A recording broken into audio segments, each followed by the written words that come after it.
Seja muito bem-vindo a mais um episódio dos sermões tratando da série de Elias e Eliseu. E a gente tinha dado uma parada, eu dei uma paradinha com os vídeos para fazer algumas coisas importantes que eu precisava fazer, resolver algumas questões. Às vezes a gente precisa parar para poder colocar algumas coisas em ordem antes de fazer aquilo que a gente acha importante para a obra de Deus. Às vezes isso é muito importante. Às vezes a gente pensa que está fazendo a obra de Deus e que está fazendo tudo da forma correta, que tudo está muito legal, está muito bom, mas às vezes Deus quer que a gente coloque em ordem algumas coisas para que a gente possa fazer a obra dele da melhor forma possível. Foi isso que eu fiz. Eu dei uma paradinha nos vídeos para poder colocar algumas coisas em ordem. Quem me acompanha aqui no canal sabe que a série de estudos do livro de Ezequiel não foi fácil, foi algo que realmente exigiu muito da gente. Então, eu tive que dar uma parada para resolver algumas coisas, porque naquele período eu realmente me dediquei ao estudo do livro de Ezequiel para trazer para você o melhor, para trazer para você aquilo que realmente iria te edificar. E espero que edifique. Bom, se você é novo por aqui, não tem problema não. Eu vou colocar um card aqui em cima, uma bolinha branca do YouTube que vai aparecer. Você clicando nela, você vai ser levado lá para o Ministério Caminhos, que é o meu canal do YouTube, e lá você vai ter acesso aos outros sermões dessa série. Você vai ter acesso a estudos como o estudo do livro de Ezequiel, o livro de Gênesis e também as devocionais. Lá a gente tem uma série de devocionais que você pode fazer, assistir, para que isso te ajude na tua disciplina espiritual, porque devocional é algo que a gente deve fazer diariamente, é algo que a gente deve fazer realmente como disciplina espiritual, porque isso faz com que o nosso relacionamento com Deus se estreite, tá certo? E é esse o objetivo do Ministério Caminhos. O Ministério Caminhos não tem pretensão de ser igreja, de substituir o seu pastor na sua igreja local. Não, o Ministério Caminhos, ele simplesmente é um ministério virtual que tem como principal objetivo te ensinar a palavra de Deus.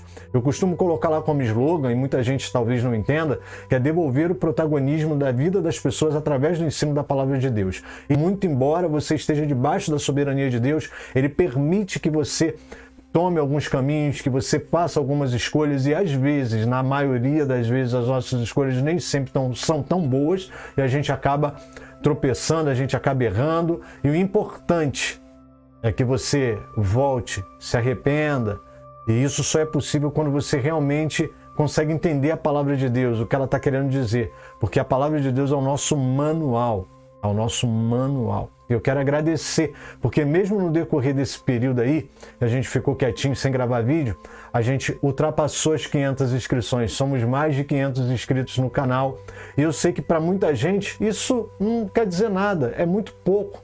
Se a gente for olhar aí os números gospels aí, né, é 100 mil, 200 mil, 300 mil, 700 mil, 1 milhão, gente até sendo derrubada aí, né, pelas canetadas aí afora do Brasil. Bom, enfim, para mim, 500 para quem não faz propaganda, para quem está aqui só falando da palavra de Deus, é um número maravilhoso. Para mim é um privilégio ter 500 pessoas que se interessam, se inscrevem no canal e acompanham a programação do canal. Então, meu muito obrigado a cada um de vocês, a cada um dos 500 inscritos. Tá legal? Para mim é um privilégio ter vocês aqui. Eu sempre vou estar trazendo algum tipo de conteúdo para te ajudar. Eu sempre vou trazer algum conteúdo que venha te edificar. Muito obrigado mesmo. E se você quer continuar trazendo mais pessoas, eu vou te pedir uma coisa. Curte esse canal, se inscreve, compartilha, manda para alguém. Tem muita gente precisando ouvir a palavra de Deus. Como eu disse, eu dei um tempinho nos vídeos porque estava muito pulverizado, muita coisa na internet, muita treta, muita encrenca, muita coisa aí. Esse período político não foi fácil. E a gente tem isso na internet. A gente tem uma vastidão de coisas aí. Mas da palavra de Deus a gente não tem tanta coisa assim não. Então, se você gosta da palavra de Deus, você realmente se interessa, espalha essa palavra, manda para alguém, curte. Quando você faz isso, o YouTube entende que esse vídeo é relevante e aí ele começa a mandar para mais pessoas, ele indica esse vídeo para mais pessoas. Tá bom assim? E hoje, dando continuidade, eu quero te pedir para pegar a tua Bíblia. A gente aqui trabalha com Bíblia. Pega a tua Bíblia, abre aí. Primeiro livro de Reis, capítulo 18. A gente vai dar continuidade à série de Elias e Eliseu. E eu quero te dar algumas informações desse capítulo. Esse é um capítulo bem longo, não vou ler ele todo aqui, porque senão a gente vai ficar aqui muito tempo. E a gente não tem tanto tempo assim, eu não quero fazer vídeos muito longos, tá certo? a gente já fez 3 vídeos dessa série, tá? A gente já fez 3 vídeos e eu quero que você acompanhe essa série porque ela tem muito para te trazer. Eu costumo dizer que precisamos de profetas. Eu não estou aqui dizendo profeta só no aspecto, quem pensa, né, no profeta do ponto de vista religioso ou do ponto de vista pentecostal, não, nada disso. Eu estou falando de profeta como profeta mesmo, aquele que professa a palavra de Deus, aquele que traz a palavra de Deus, aquele que traz para a nossa realidade a vontade de Deus. Isso é um profeta. E a gente tem tido, infelizmente, uma escassez de profetas. Talvez por omissão, talvez por não entender o seu papel, a gente tem tido essa escassez. E se você for lá acompanhar as 2 primeiras séries, você vai ver que, nos 2 primeiros episódios, você vai ver que eu falo exatamente do chamado de Elias, né?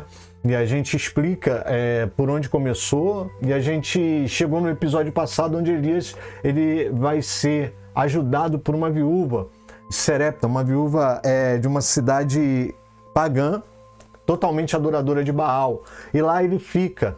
E no episódio que eu gravei, você vai entender que ele não só é abençoado pela vida daquela viúva, como ele também abençoa a vida da viúva. E às vezes Deus vai nos usando assim. Somos abençoados por pessoas que a gente jamais imagina e abençoamos essas pessoas. E esse deve ser o nosso proceder. Porém, agora a gente vai falar um pouco do capítulo 18. Eu devo dividir o capítulo 18 aí em 2 partes, tá bom?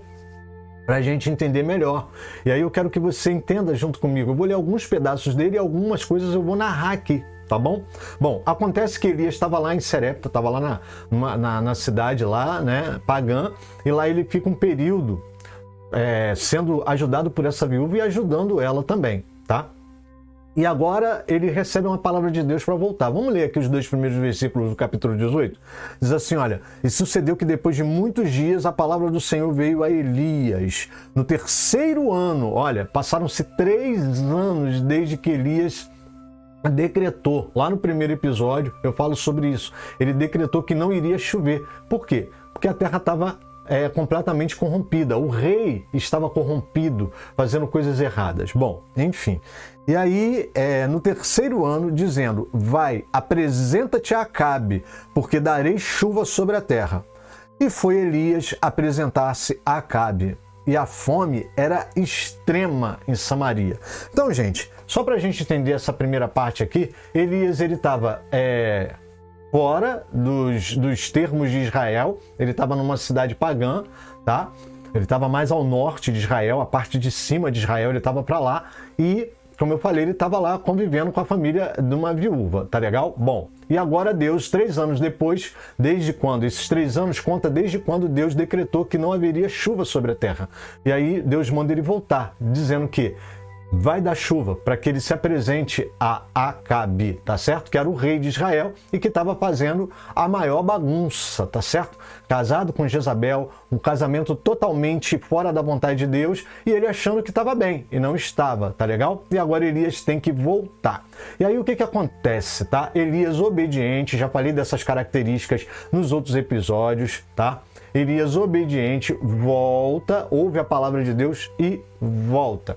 E nisso que ele volta, ele não se apresenta diretamente a Acabe. Acontece que, como eu li aqui no versículo 2, havia uma fome extrema em Samaria. E aí Acabe dá uma ordem ao seu copeiro, ao seu servo, seu mordomo, que é Obadias, tá? E fala para ele, olha, vamos procurar capim para dar comida aos animais, para pelo menos a gente não perder nem a mula nem os cavalos. Então eu vou para um lado, você vai para o outro. Mas olha só, eu estou narrando isso aqui para você, mas eu quero muito que você leia o capítulo 18. Leia, tá? Depois dessa palavra aqui, ou você dá um pause aqui e lê o capítulo 18, não importa, mas eu preciso que você leia o capítulo 18 para que você entenda. E aí o que acontece? Elias pega e aparece para Obadias. Nisso que Obadias vai buscar, né, esse capim para alimentar os cavalos e as mulas, né, ele dá de cara, Obadias dá de cara com Elias. E Obadias se joga no chão, bota o rosto em terra e fala, és tu mesmo, Elias, meu senhor? Ele chama Elias de senhor e Elias fala, sou eu sim. Avisa a Acabe que eu quero falar com ele, eu voltei, eu estou aqui para falar com ele. E aí Obadias fala para ele, olha, meu profeta, pelo amor de Deus, não faz isso comigo não. Durante esse sumiço, ou seja, durante esses 3 anos, Acabe te procurou em todo lugar. E ele fazia as pessoas jurarem que não tinha te visto.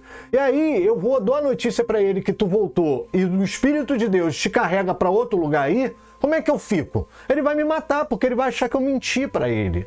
Esse era o medo de Obadias, né? E vamos combinar aqui, o medo de Obadias tinha lá seus motivos, porque, como você acabou de ver, Elias era obediente à voz de Deus. Então, o que Obadias estava temendo é que Deus falasse com Elias novamente e Elias saísse. E aí Elias, né, sumisse e quem estava encrencado era Obadias. E aqui eu quero abrir um parênteses, porque a gente vai voltar nisso lá na frente, nos episódios mais à frente, eu vou voltar nisso. Obadias fala para Elias, ele fala, poxa, meu senhor, eu estou sendo obediente, eu estou sendo crente. Eu escondi na caverna 2 grupos de 50 profetas do Senhor e tenho alimentado eles com pão e água. E eles não passaram fome no decorrer desses 3 anos. Eu falei nos episódios passados que Deus sustenta os seus profetas. Aqueles que verdadeiramente estão na presença de Deus, diante de Deus, Deus sustenta os seus profetas. Volta lá nos episódios anteriores para que você possa entender isso. Bom, e aí Elias garante para ele, olha, vai lá, fala com ele, pode deixar que eu não vou sumir não. Dessa vez eu vou ficar, vou permanecer, porque eu não vou sumir, Deus vai fazer chover na terra, então avisa lá o teu rei. Obadias vai, avisa Acabe, e aí eu quero ler com você a parte onde Elias se apresenta para Acabe, tá? Vamos lá, capítulo 18, vamos pegar aí do verso 16. Então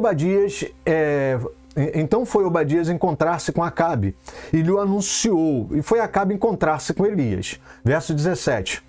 E sucedeu que, vendo Acabe a Elias, disse-lhe, és tu o perturbador de Israel?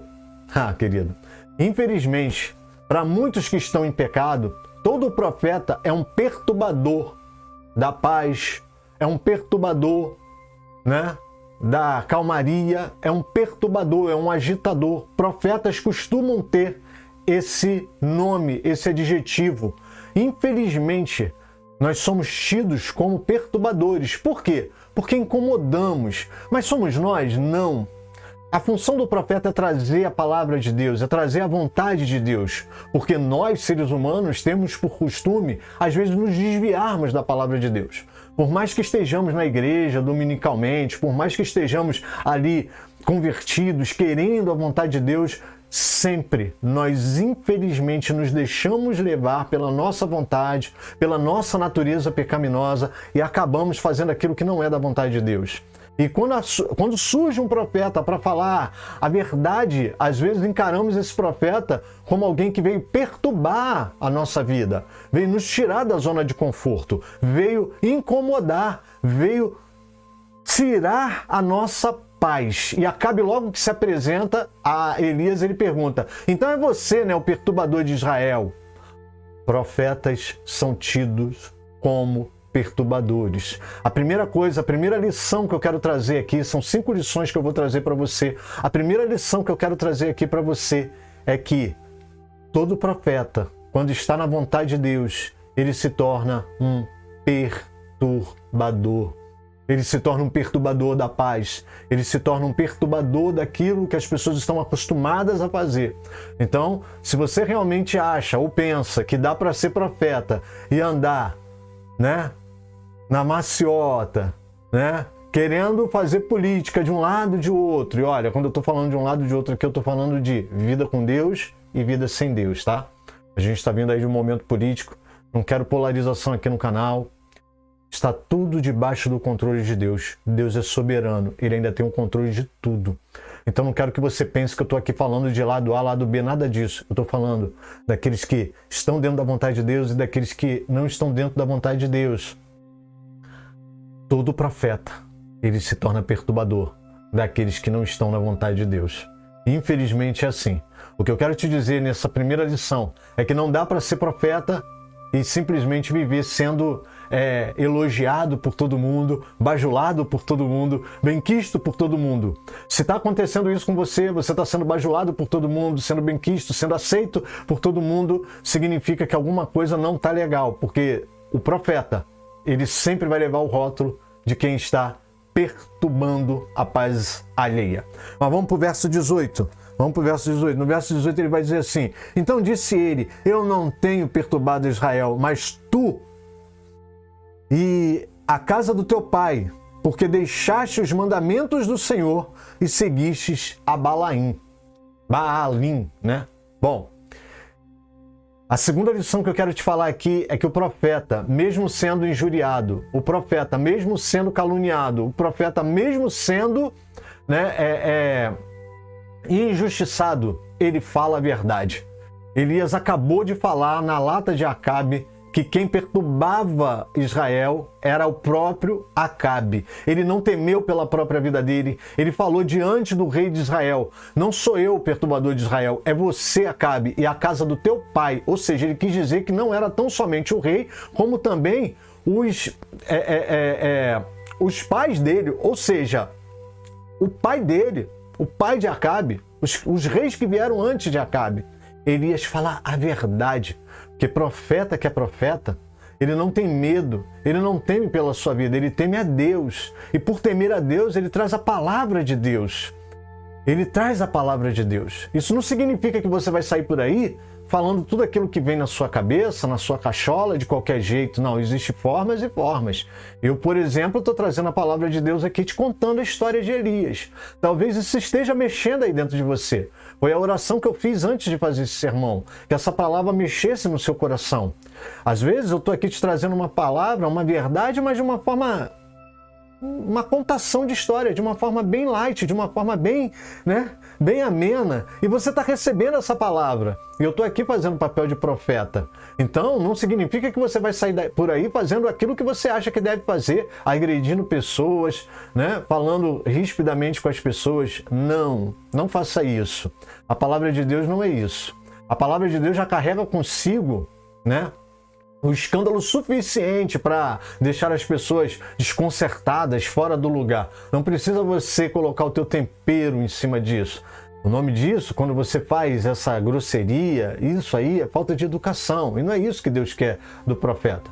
Eu garanto que, muito embora esteja escrito aqui na Bíblia que Elias falou com Acabe dessa forma, o que eu quero ressaltar para você aqui é a coragem que Elias teve de falar a verdade. Mas talvez ele falou isso de forma muito calma e tranquila, né? Então, fale a palavra de Deus, transmita a palavra de Deus, fale a verdade de Deus, mas fale isso de forma muito calma e tranquila. Não precisa você ser agressivo, não é por força nem por violência, mas é pelo Espírito Santo de Deus, é Ele quem convence o homem do pecado e do juízo. Bom, enfim, profetas têm coragem, profeta assume o ministério que tem, profeta fala da palavra de Deus, profeta fala de Deus até para as autoridades. E Deus tem chamado profetas para realizar esse papel. A gente tem sentido falta desses profetas. Mas vamos para o verso 19. O verso 19 é interessante. E diz assim o verso 19. Agora, pois, isso é Elias falando com Acabe. Agora, pois, manda reunir-se a mim todo Israel no Monte Carmelo, como também os 450 profetas de Baal, e os 400 profetas de Aserá, que comem na mesa de Jezabel. Eita! Elias manda convocar 850 profetas, 450 de Baal, 400 de Aserá, que comem na mesa de Jezabel, porque Jezabel, como eu já falei em outros episódios, era uma estrangeira casada com o rei de Israel e que sustentava, alimentava esses profetas de deuses estranhos, de deuses pagãos. No caso aí, Baal e Aserá. Bom, e aí o que acontece? Elias pede para que ele convide esses profetas para estar com ele. Todo o povo de Israel e os profetas para estar com ele lá no Monte Carmelo. Porque o profeta, quando ele está baseado na vontade de Deus, ele tem autoridade. Se você voltar lá no verso 1 do capítulo 18, diz que Deus falou com Elias. Deus disse para Elias, no fim de 3 anos, vai, fala com Acabe porque eu vou fazer chover novamente na terra. O que acontece é que tem muito profeta querendo falar, mas não tem autoridade porque Deus não falou com ele. Querido, volta lá no verso 1 do capítulo 18 e entenda que a autoridade não é minha e não é sua. A autoridade vem de Deus. É quando Deus fala conosco é que vem a autoridade, porque de nós mesmos nós não temos autoridade. A autoridade, ela vem da palavra de Deus. A autoridade, ela vem da palavra de Deus. Entenda isso. Profeta que é profeta, ele não tem autoridade vinda dele mesmo. Ele não tem autoridade em si. A autoridade vem da palavra de Deus. Se você fala da palavra de Deus, ela própria já tem autoridade. Não precisa você fazer mais nada. Então, se você é um profeta de Deus, fale, pregue apenas a palavra de Deus. E com isso, você vai ver a autoridade da palavra sendo manifesta, não a sua. Eu e você não precisamos ter autoridade. Bom, e aí Acabe vai e reúne todo o povo, chama todo o povo. E aí todo o povo chega. E aí é interessante que Elias vai falar para o povo algo que a gente precisa falar nos nossos dias. Vamos para o verso 21? Está lá no verso 21. Então Elias se chegou a todo o povo e disse: até quando cocheareis entre dois pensamentos? Se é o Senhor Deus, seguiu. Se é Baal, seguiu. Porém o povo nada lhe respondeu. Na Nova Almeida Atualizada, ele fala assim: até quando vocês vão pular de um lado para o outro?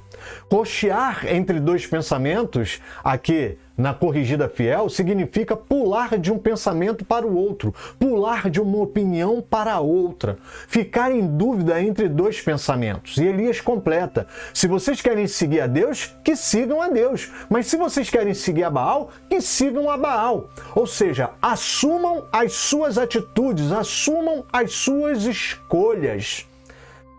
Se nós olharmos direitinho, nós temos vivido isso nos nossos dias. As pessoas, elas estão em dúvidas. As pessoas, elas mudam de opinião muito facilmente. E não há problema nenhum em você mudar de opinião. O problema é que muitas das vezes você muda de opinião simplesmente pelo vento, pelo vai da valsa, pela influência de alguém que nem é teu amigo assim, nem é tanto teu amigo assim, alguém que não está nem com tanta base para te informar algo, para te formar em algum assunto, para te informar sobre algum assunto. A gente muda de opinião como muda de roupa. E vou repetir, o problema não é você mudar de opinião. O problema é você assumir as suas mudanças e você realmente pesquisar e saber por que você está mudando de opinião. É você ter razões lógicas, razões racionais para mudar de opinião. E quando você mudar de opinião, assuma a opinião que você está tendo. Assuma a escolha que você fez. Existem pessoas que simplesmente elas vão vivendo cada dia um pensamento, cada dia um jeito. E aquele povo daquela época de Elias estava passando exatamente por isso. Cada um vivia a sua própria vontade, a sua própria opinião. E aí Elias chama eles e fala: vem cá, até quando vocês vão ficar pulando de um lado para o outro? Até quando vocês vão ficar com o pezinho aqui, né? Com Deus, querendo fazer a vontade de Deus, querendo ter os benefícios de Deus, e ao mesmo tempo você querendo ter os benefícios de Baal, buscando Baal. A questão, eu costumo falar muito isso, as pessoas querem o bônus, mas elas não querem o ônus. Elas queriam ter os benefícios de Deus, e aí elas tentavam fazer a vontade de Deus, mas aí quando elas viam que elas eram estimuladas a fazer a vontade de Deus em tudo, elas corriam para Baal. Porque Baal prometia benefícios sem qualquer tipo de exigência, sem qualquer tipo de obediência, sem que elas tivessem uma vida, uma conduta, uma moral mais de retidão. E aí Elias fala: até quando vocês vão viver assim? Mas olha para os nossos dias, nós estamos vivendo exatamente as mesmas coisas. Pessoas estão correndo de um lado para o outro para tentar adequar a sua vida, as suas necessidades, os seus desejos, a sua idolatria ao sistema. Então, quem oferece uma vida mais, digamos assim, flexível, é aquela que ele muda de opinião, é aquela para onde ele vai.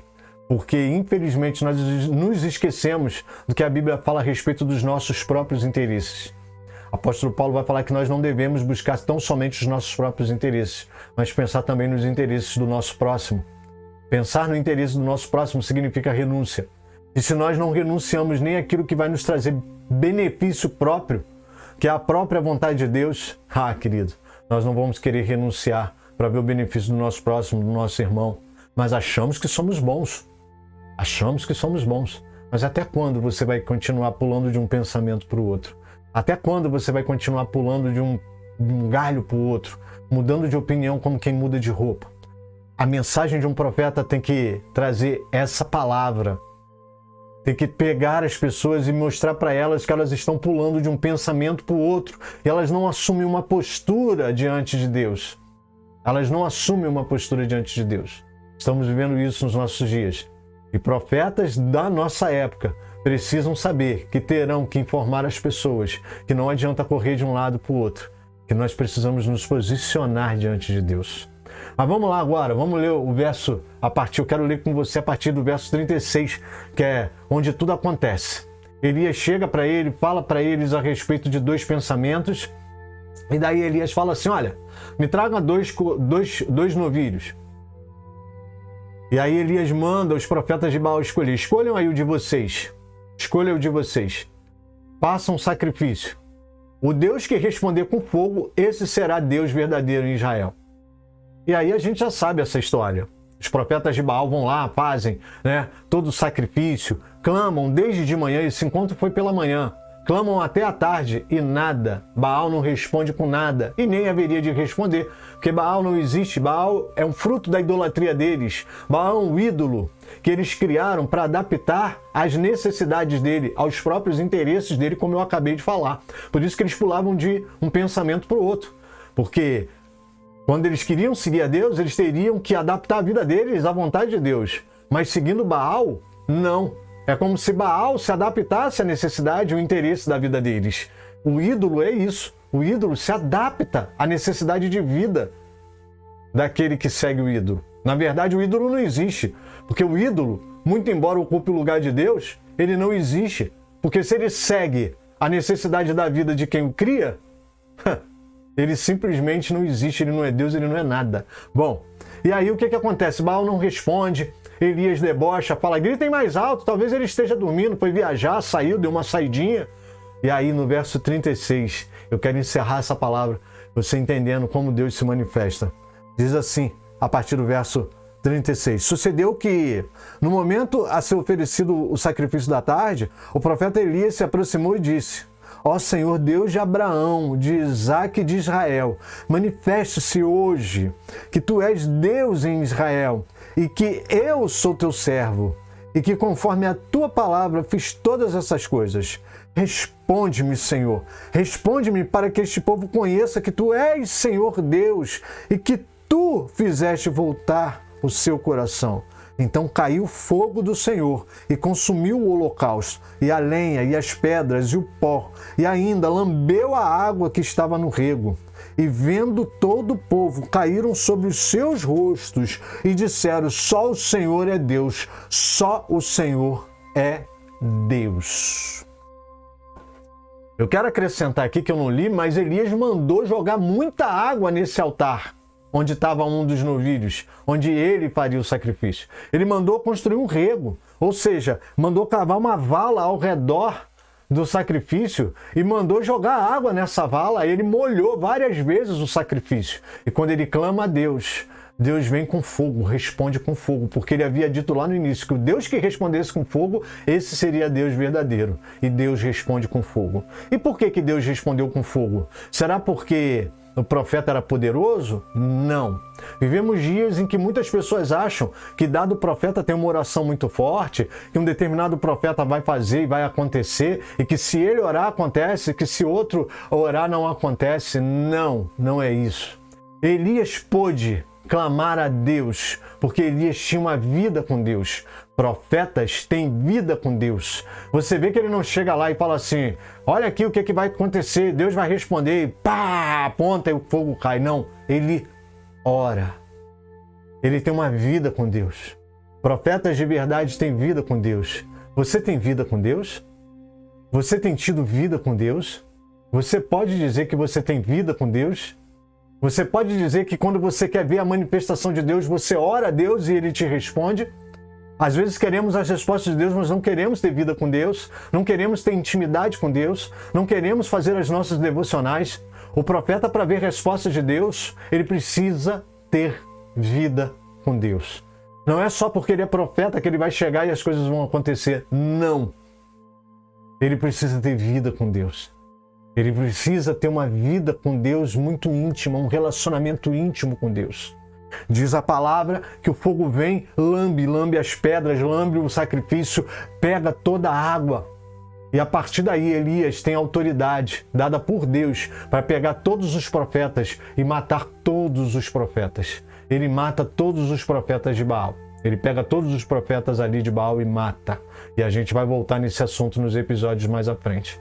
Mas o que eu quero dizer para você no episódio de hoje, para a gente encerrar, é que profetas de verdade, eles são considerados perturbadores. Primeira lição, eles são considerados perturbadores da paz alheia, perturbadores da zona de conforto das pessoas, perturbadores daquilo que está acomodado e em paz. Segundo, o profeta ele tem coragem de trazer a palavra de Deus, inclusive para autoridades, para os reis.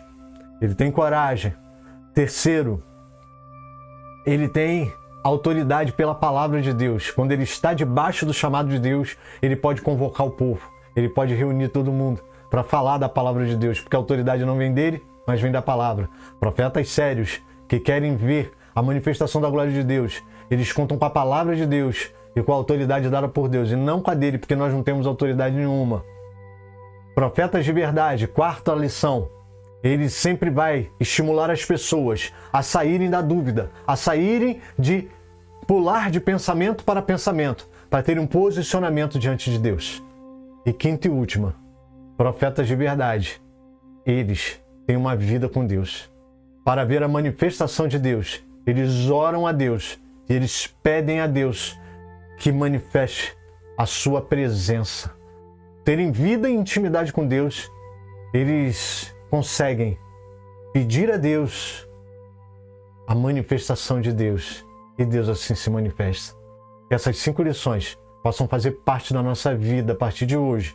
E que possamos ter, na vida de Elias, um parâmetro para as nossas próprias vidas. Se queremos verdadeiramente ver manifesta a palavra e a glória de Deus e a vontade de Deus no mundo em que nós estamos vivendo, nós precisamos aprender com Elias todas essas lições. Amém, querido? Eu te aguardo no próximo episódio. Vou orar pela tua vida e você ora pela minha. E no próximo episódio, a gente vai ver um pouco mais da vida de Elias e aprender um pouco mais com a vida dele. Amém, querido? Fica com Jesus, amado.